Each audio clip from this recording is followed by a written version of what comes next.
આ એ જ બોખલો કૂવો છે જેની અંદર ચુડેલ માતા પડીને મરી ગયા હતા. અને આ બોખલા કૂવાની બાજુમાં આપણને એક નાનું મઠ જોવા મળે છે. તે જગ્યાને લોકો અત્યારે બોખલા કૂવા તરીકે ઓળખે છે અને તે બોખલા કૂવાની મુલાકાત હું તમને કરાવવાનો છું.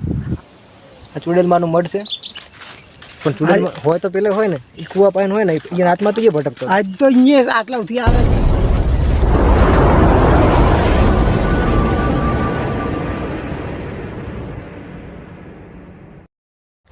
તો જય માતાજી મિત્રો, કેમ છો તમે બધા?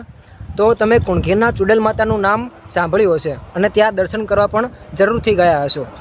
તો ત્યાંનો ઇતિહાસ એ પ્રમાણે હતો કે આજથી 200 થી 250 વર્ષ પહેલાં જૂના જામપર ગામની અંદર એક બાળકી હોય છે જે આંબલીના ઝાડ ઉપર ચડે છે આંબલી ખાવા માટે, અને આંબલીના ઝાડ ઉપર આંબલી ખાતા ખાતા તેનો પગ લપસે છે અને આંબલીના ઝાડ નીચે એક કૂવો હોય છે અને તેની અંદર તે પડીને મરી જાય છે અને ચુડેલ બને છે. અને ત્યારબાદ તે ચુડેલ જ્યારે એ આંબલીના ઝાડ નીચેથી એક ઝાડ નીકળે છે અને ત્યારે તે ચુડેલ તે કન્યાના શરીરમાં પ્રવેશી જાય છે. એ આંબલીના ઝાડ ઉપર એક અદૃશ્ય આત્માનો વાસ હતો. જે આત્માની નજર રાયચંદાસની સુંદર પત્ની ઉપર પડતા તે આત્મા રાયચંદાસની પત્નીના ખોળિયામાં સમાઈ ગયો.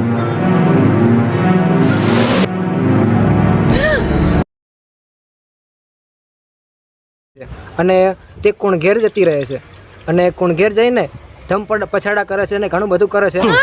અરે જો બાપ, અરે બોલતી કેમ નથી? ક્યાંથી આવી છે તું? હું તારી જાન જ્યાં રોકાઈ હતી તે આંબલીના ઝાડમાં મારો વાસ છે.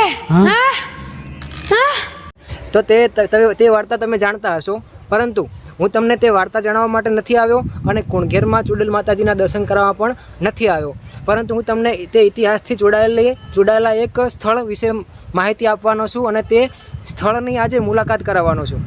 તો મિત્રો, હું જૂના જામપર ગામની અંદર આવી ગયો છું. આ જૂના જામપર ગામ ખૂબ જ એક પ્રાચીન ગામ છે અને ત્યાં હજુ પણ જૂના ઘરો અને માટીના અવશેષો હજુ પણ મળતા હોય છે. અત્યારે હું તે જૂના જામપર ગામની નજીક જ, જૂના જામપુર ગામ બનાસ નદીના કિનારે આવેલું છે અને હું તે બનાસ નદીના પટમાં છું, તમે જોઈ શકો છો. અને બનાસ નદીના પટમાં થઈને તે જગ્યાએ હું પહોંચવાનો છું. તે જગ્યાને લોકો અત્યારે બોખલા કૂવા તરીકે ઓળખે છે અને તે બોખલા કૂવાની મુલાકાત હું તમને કરાવવાનો છું. આ એ જ બોખલો કૂવો છે જેની અંદર ચુડેલ માતા પડીને મરી ગયા હતા. તો ચાલો તે જગ્યાએ પહોંચીએ અને તે જગ્યાની હું તમને મુલાકાત કરાવું અને જોઈએ છીએ ત્યાં આંબલીનું ઝાડ છે કે કૂવો છે કે નહીં, તો તે દરેક વસ્તુ હું તમને ત્યાં બતાવીશ. ઠીક છે? તો વિડીયોને પૂરો જોજો અને અમારી ચેનલમાં નવા આવ્યા હોય તો ચેનલને સબસ્ક્રાઈબ કરજો અને વિડીયોને લાઈક કરી દેજો. જય માતાજી. તો મિત્રો, અમે નીકળી ગયા છીએ અને મેં એક સ્થાનિક માણસને લીધો છે બોખલો કૂવો અમને દેખાડવા માટે. તો તમારું નામ શું છે? દેવાજી પ્રતાપજી. દેવાજી ગામ લીલાપુરા, તાલુકો ડીસા, પોસ્ટ ભદ્રામલી. હા, તો મેં સ્થાનિક માણસને લીધો છે અને તે મને બોખલો કૂવો બતાવવા માટે મારી સાથે સાથે આવે છે. તો ચલો આપણે જઈએ ત્યાં.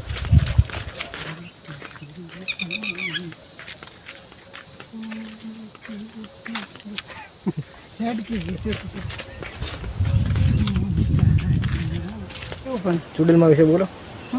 ચુડેલમાં વિશે બોલો. એ તો આગળ હતી હોય તો નહીં વાર છે. હેડો અહીંયા થઈ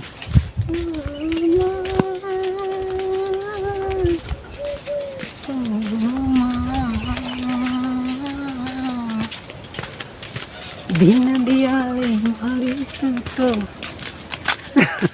મારું સારું ચેટલું ધીન આવે છે. હા, હવે જો હવે એમ કહો પર તમે કે અમે આટલા આવી ગયા છે એમ કહો બોખલા કૂવાના હો અમે મંદિરે આવ્યા છે, બીજા મંદિરે. હરી ચુડેલનું મંદિર નહીં હોય ના હોય કદાચ છે અને ઓયથી પેલા વિહીમાં કર્યો હોય તો હજી વાટ જાય અબ્દુલ ભાઈ તમારે છે. તું મને છે આ બુન ઓયથી પેલા ગયા છે, પણ ચુડેલમાં હોય તો પેલે હોય ને એ કૂવા પાન હોય ને એ હાથમાં તો એ ભટકતો. આજ તો અહીંયા આટલા ઉથી આવે કે આ ખેતર તો નહીં કે બીજું આટલા મળી ભટકે ને તારી ચમ ખબર છે કે આ હરી સુરજમાં છે ને એ આ હોય આવી હમ કરો લેબડો જૂનું જૂનું હરી છે કયો હરી લેબડો એટલે આપણું જૂનું નામ જૂનું એમ? જૂનું જૂનું કાચ શું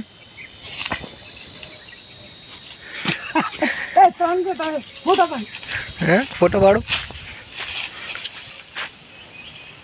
યાકો થોડા ના તૂટે યાકો તમે તાર બાઈક વાળો એમ જાઉં છીનો તો મિત્રો જે બોખલો કૂવો તરીકે ઓળખાતું તે જગ્યાએ પહોંચી ગયા છીએ અમે અને આ જે તમને દેખાઈ રહ્યું છે તે બોખલો કૂવો છે આ કૂવો ખૂબ જ જૂનો છે અત્યારે કૂવો તો છે પરંતુ જે આંબલી હતી તે આંબલી દેખાતી નથી અહીં લગભગ તે પડી ગઈ હશે તો હું તમને કૂવો દેખાડું બરાબરથી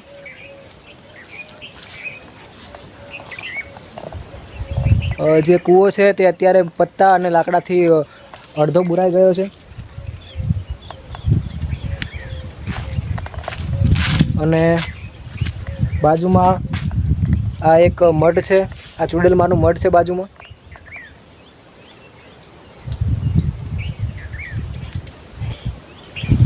અને આ મઢની ઉપર જોવા મળે છે કે આ લેબડો પડ્યો હશે અને આ મઢ તૂટી ગયું છે આ ચુડેલમાનું મઢ છે